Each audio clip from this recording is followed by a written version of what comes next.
Bonjour les amis, aujourd'hui nous allons avoir le plaisir de dessiner ensemble un tutoriel tiré de mon magazine Évasion Dessin. Évasion Dessin, c'est un petit programme magazine que tu peux recevoir chez toi à tous les mois sous forme physique et dans lequel tu vas trouver de nombreuses techniques de dessin, des tutoriels, tout ce qu'il faut pour commencer à apprendre le dessin de façon autonome si tu es débutant. Notamment, tu vas y retrouver différents articles d'inspiration, des tutoriels. Les tutoriels sont vraiment démontrés étape par étape et tu vas aussi avoir une version vidéo dans ta zone des membres avec ces tutoriels. On te recommande du matériel si tu souhaites essayer des nouvelles choses, des exemples d'artistes pour t'inspirer dans ton propre style et aussi des références photos pour que tu puisses pratiquer par toi-même. Tu vas être invité à participer au défi de la communauté pour mettre ton grain de sel dans les réalisations du mois et tu vas également bâtir ta culture artistique avec différents articles découvertes sur les mouvements de l'art.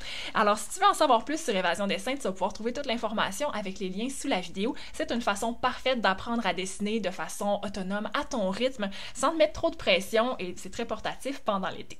Alors, sans plus tarder, nous allons réaliser maintenant notre premier tutoriel aujourd'hui qui est tiré plus spécifiquement du numéro 16 qui est sorti en mai.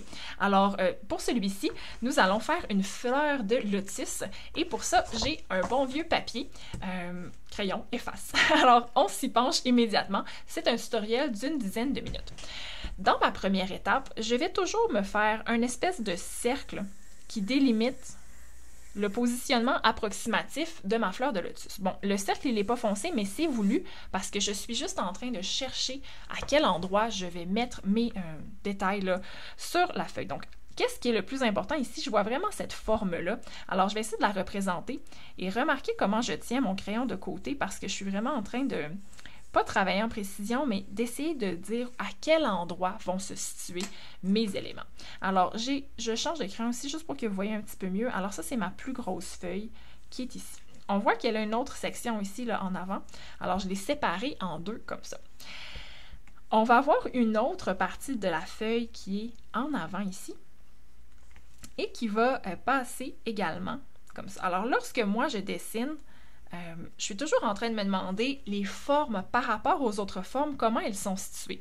Donc là, je vois que j'ai une feuille ou une fleur ou un pétale là, qui est devant l'autre, donc je le mets ici. Évidemment, je vais devoir amenuiser ce qui est en arrière. C'est pas ma version finale, je suis encore en train de chercher à quel endroit je mets mes éléments. Beaucoup plus bas, regardez, on en a une autre. Alors, si je la fais, il ne faut pas que je la fasse ici, il faut vraiment que je la descende bien en bas ici. Alors, je vais essayer de faire ça comme ça et une erreur qu'on peut faire quand on fait des pétales, c'est qu'on le sait qu'ils sont longs. Mais en réalité, celui-ci, il est écrasé sur lui-même parce qu'il penche vers nous. Alors, on va vraiment essayer de le faire presque comme un ovale. Si vous voulez, vous pouvez vous faire un ovale comme ça pour l'identifier. Puis on a juste une petite pointe au bout de même. OK? Alors, voyez-vous déjà là, en quelques minutes, on a déjà quelque chose qui est en train de prendre forme et mes lignes sont tout à fait brouillons. Remarquez-le là, qu'en esquisse, c'est brouillon au début. Je me pose toujours des questions. La pointe de la feuille ici, si je la tire vers le haut, elle est quand même à droite de l'autre pointe de feuille, donc ça fonctionne. Je continue avec la feuille suivante.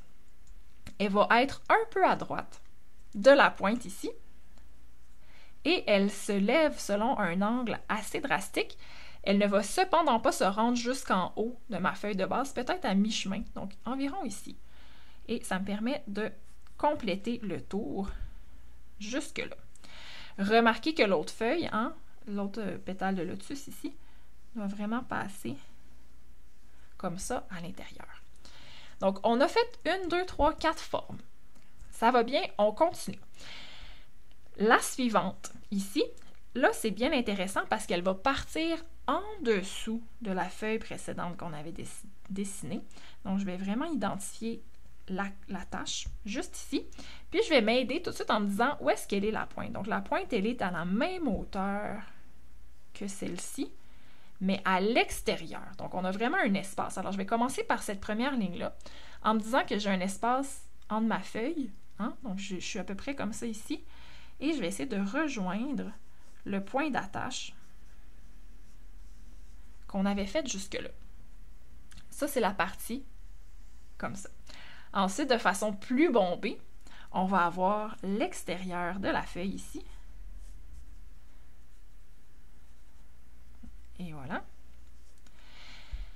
Et là, on a d'autres parties ici, mais là, l'affaire, c'est que les pétales se chevauchent. Alors, avant de dessiner celle-ci, je vais devoir rajouter un pétale de plus entre les deux. Alors, ce pétale-là, si on regarde bien comment c'est fait, en fait, on voit que je pourrais le dessiner à la même hauteur ici que la fleur de base. Et la pointe, elle est juste un petit peu à gauche de la pointe de l'autre feuille, ici, l'autre pétale, OK? Alors ça va rejoindre, on ne voit pas très bien c'est où, mais peut-être environ ici. Alors j'essaie de faire une belle ligne relativement définie, comme ça. Et là, une petite épaisseur assez fine, hein, qui vient jusque-là, jusqu'à l'intérieur. Et ça me permet ensuite de compléter l'autre que j'avais fait tantôt, que j'avais laissé en suspens, parce qu'elle va passer derrière, comme ça. Parfait. Alors, elle est faite, elle est faite, elle est faite. On est rendu maintenant à celle-ci. Donc, celle-ci, par rapport à la pointe qu'on avait dessinée, et par rapport à la feuille principale, ou le pétale principal, elle est un peu en retrait, donc environ là. Et la petite pointe, elle arrive en haut, à gauche, ici. OK? Alors ça me permet de faire l'autre feuille. Bon, on va raffiner un peu ce qu'on avait fait au début parce qu'on était un peu brouillon tantôt. Alors, je vais raffiner la petite pointe ici. Ça, c'est la première. La seconde que j'avais faite ici, elle est là. Et ça me permet de me rendre compte qu'il y a une troisième pointe. Bon, je ne sais pas c'est où exactement, mais quelque chose comme ça. Et que l'autre pointe, elle passe en haut. Alors ici, là, je vois que faut pas que j'aille trop abruptement. Il faut vraiment ici que je change l'angle pour que ça rejoigne par-dessus, comme ça. Ça va bien. On a fait la moitié du tracé. Pour le reste, ça va être très rapide et on va être capable d'obscurcir, de faire quelques ombrages très bientôt aussi. Alors, je continue avec l'autre pétale qui est derrière, à ce niveau-ci, un tout petit peu plus haut.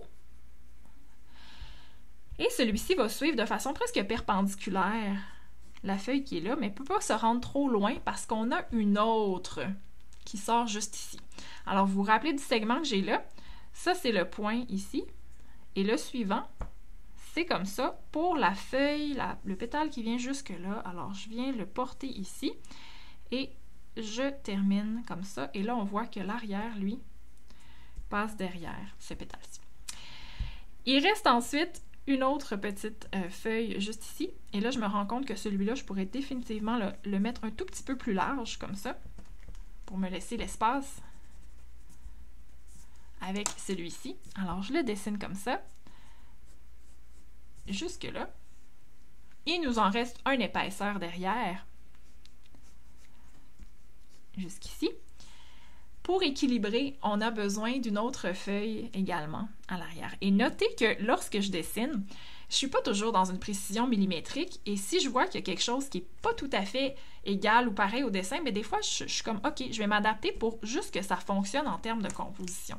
Donc moi, mon dessin, je l'ai fait comme ça, donc je veux que ça soit relativement bien composé, alors je m'assure de rajouter quelque chose pour que ça soit égal ou à peu près symétrique. Bon, il nous reste juste 2-3 petites feuilles en avant. Donc, on aurait une ici à mi-hauteur de celle-là et elle s'attache juste en dessous. Donc là, on commence à vraiment avoir saisi le type de forme de la feuille de lotus, de la fleur de lotus. Donc, ça va très bien pour les construire maintenant. La suivante, elle est ici. Elle va rejoindre la partie sous la feuille centrale et elle est bombée par en dessous également. Et en dernier lieu, on en a une qui vient vers le bas. Et là, elle sort de la photo. Alors, on va devoir supposer qu'elle se termine comme ça ici. Alors, on improvise un peu pour la fin, mais comme c'est le même type de forme, ça fonctionne. N'oubliez pas qu'on a une petite tige ici qui va nous aider à comprendre où ça s'en va. Parfait. On est rendu à l'étape d'ombrage. Et juste avant qu'on y arrive, je tiens à porter à votre attention comment je dessine. Comment je dessine, en fait, c'est que constamment, je vais de gauche à droite pour regarder ma référence et me reporter sur l'image. C'est très important comme artiste d'avoir une référence parce qu'on n'invente rien. Hein? On devient seulement un expert de la nature, un expert de la réalité. On est capable de la reproduire avec de plus en plus d'exactitude. Et ensuite, quand on se laisse aller dans notre créativité, on a cette base de données, on a les bonnes proportions, on a la bonne perspective. Et ça vient en faisant à toutes les semaines, à tous les mois. Alors, une fois que vous avez compris que le dessin, c'est une question d'observation et de pratique, passons maintenant à donner un petit peu de style à cette fleur. Première chose, je fais un peu de nettoyage parce que vous vous rappelez que j'avais mis quelques lignes juste pour identifier mes cercles de base et mes endroits de base. Donc là, je fais un peu de nettoyage comme ça. Et là, ce qu'on va faire en quelques minutes, c'est simplement d'aller donner un certain style pour montrer un peu la texture. Alors, vous allez un peu plisser des yeux, puis essayer de comprendre à quel endroit c'est le plus foncé sur le dessin. Alors, quand je regarde, je vois qu'ici, entre mes feuilles, c'est un peu foncé. Alors, je passe mon dessin comme ça en griffonnant. Je fais juste des petits allers-retours très légers, juste pour montrer que c'est un peu plus foncé ici. Dans le bas, petit dégradé, donc entre les feuilles ici, plus foncé, je me fais des petites zones d'ombre. Entre les deux feuilles du bas ici, quand même notamment plus foncé. Alors, je vais vraiment mettre un peu plus de pression ici. Je suis avec mon crayon 3B, mais juste en jouant avec la pression, je peux faire beaucoup. Dans le coin de la feuille, juste en bas également. Et ça, travailler les dégradés, c'est quelque chose qui vient avec le temps.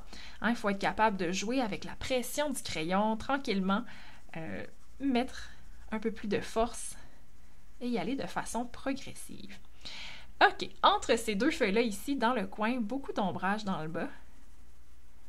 Comme ça. Sur le bas de ma feuille, j'en ai un peu, mais voyez-vous, pas autant que sur la feuille en avant. Alors, si j'en mets, j'y vais vraiment avec une grande légèreté, presque aucune pression. Juste pour en faire un tout petit peu. Cette feuille-ci, elle a beaucoup d'ombrage, principalement dans le haut. Parce qu'elle pointe un peu vers nous, elle tombe vers nous, donc elle est quand même un peu plus foncée. Et remarquez en même temps que je fais mon ombrage, j'en profite pour quand même essayer de suivre environ la forme ligneuse là, des feuilles. Là. On sent que c'est végétal, alors j'essaie de suivre un peu cette forme-là. À l'intérieur de cette feuille-ci, plutôt foncée, comme ça. Et en dessous ici, très foncé aussi. Là, encore une fois, c'est un cas de dégradé. Donc, je mets plus de pression ici. Et on va jusque-là. Lorsque vous faites des tutoriels ou quand vous faites des petites œuvres rapides, il faut se demander jusqu'à quel point vous voulez aller loin dans la représentation du réalisme. Moi, des fois, je me limite. Je me dis, bon, seulement 15 minutes. Alors, c'est sûr qu'en 15 minutes, on se rend seulement jusqu'à un certain résultat, une certaine représentation, mais c'est parfait pour apprendre. Des fois, il ne faut pas aller trop loin non plus. Je rajoute encore un peu plus de foncé ici. Mais ce que vous allez voir, c'est que moi, je simplifie les traits principaux du dessin pour donner une impression. C'est vraiment ça, la capacité d'être un artiste ou d'être un dessinateur, c'est de donner juste assez d'impression pour que le spectateur comprenne sans nécessairement y passer des heures. Alors, voyez-vous, déjà, notre fleur, elle prend forme. Alors, avec la minute et demie qui nous reste, ou deux, je vais changer de crayon. Je vais prendre mon pouce-mine ici pour redonner de la structure et donner du style à ma fleur. Alors, je vais vraiment prendre toutes les petites parties que j'ai faites et je vais les redessiner un peu mieux. Et là où je sens qu'il y a vraiment des pointes noires, je leur donne un peu plus de forme comme ça. Regardez ici. Là, ici, je sens qu'il y a des belles textures. Alors, ce que je fais, c'est que je prends mon crayon et je me fais aussi la texture comme ça dans la pointe des fleurs. Jusque-là. En arrière, même chose. Et là, je vais passer comme ça sur toutes les parties que je vois bien. J'ai pris mon pouce-mine parce qu'il est bien défini. Mais si vous voulez, vous pouvez prendre un autre crayon parce que c'est vrai que des fois, le pouce-mine, tout le monde n'en a pas nécessairement. Alors, l'important, c'est d'avoir un crayon bien aiguisé ici pour faire les textures. Hein, voyez-vous, on sent la texture de plante ici. Pour faire les parties un peu plus foncées, ça, je pense que je vais reprendre mon gros crayon 3B parce que il va quand même bien pour faire ça. Alors, je mets quelques textures comme ça sur la pointe de chacune des plantes. Ici, même chose.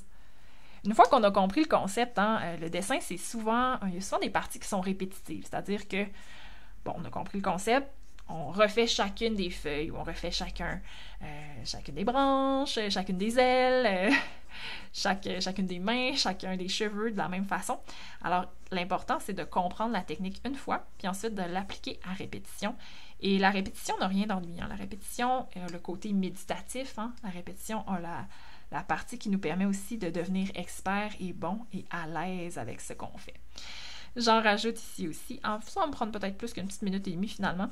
On va se permettre de dépasser un tout petit peu pour avoir un résultat qui nous plaît. Alors, juste en passant comme ça, là, voyez-vous comme la fleur de lotus est vraiment en train de prendre vie. Et quelque chose qui est important à savoir en dessin, c'est, oui, il faut faire des tracés, mais il faut être capable de jouer avec l'épaisseur de nos lignes. Parce que l'épaisseur de nos lignes ici va vraiment donner en fait un style. Donc, voyez-vous, on sent qu'il y a des endroits plus foncés, on sent qu'ils sont mieux définis. Et ça aide le spectateur à bien comprendre la composition, bien comprendre les étages. Et en fait, ça attire l'œil à certains endroits, ça fait que c'est plus intéressant que si c'était tout uniforme. Le contraste en dessin, c'est vraiment marquant. C'est ça qui va faire que on se rappelle d'une œuvre ou qu'elle est frappante du premier coup au lieu d'un peu ennuyante là, à l'œil. Alors, voyez-vous, juste en rajoutant comme ça du contraste à différents endroits, en sentant qu'il y a des parties qui sont vraiment foncées, là, on a réussi à créer une fleur de lotus qui prend vie. Alors, je vais rajouter encore 2 ou 3 petits détails parce que, pour moi, ce qui est important, c'est vraiment d'avoir une impression flash dès que je regarde là, que ça ressemble à la feuille de lotus. Alors, je rajoute encore une fois quelques petites lignes ici. Donc là, ici, je suis contente avec celle-ci. Notez aussi que ça serait très beau en couleur, mais d'être capable de le représenter au crayon de plomb, c'est la première étape pour devenir à l'aise comme artiste. Alors, je vais rajouter juste un petit peu plus d'ombrage encore dans la section du bas, vu que nos feuilles sont assez foncées. Donc ça nous fait une espèce de dégradé. Plus on est vers le haut, plus c'est pâle, et plus on est vers le bas, plus c'est foncé, parce que c'est vraiment à l'ombre du reste, comme ça. Alors, voilà, notre petit lotus est presque terminé. J'en suis assez contente. Alors, c'est quelque chose qu'on a fait en 15 minutes et un dessin comme ça ne devrait pas prendre plus de temps. Si vous souhaitez apprendre à dessiner, il y a plein d'exemples comme ça que vous pouvez faire dans le magazine Évasion Dessin. Chaque numéro regorge notamment de références de dessin pour pratiquer. Ici, on a un lotus. Ici, on a un animal, donc vous pouvez faire le poil. Ici, on a aussi un portrait, un corps humain. Donc ça, c'est des façons parfaites en fait de vous entraîner. Vous n'avez pas besoin de chercher des références parce qu'on les cherche pour vous et vous pouvez simplement vous entraîner à ce que vous souhaitez. Par ailleurs, dans le magazine, vous avez aussi des tutoriels, notamment ici, on a sur le cheval, on en a aussi sur comment dessiner de l'osier, ça c'est pour ce numéro-là spécifique.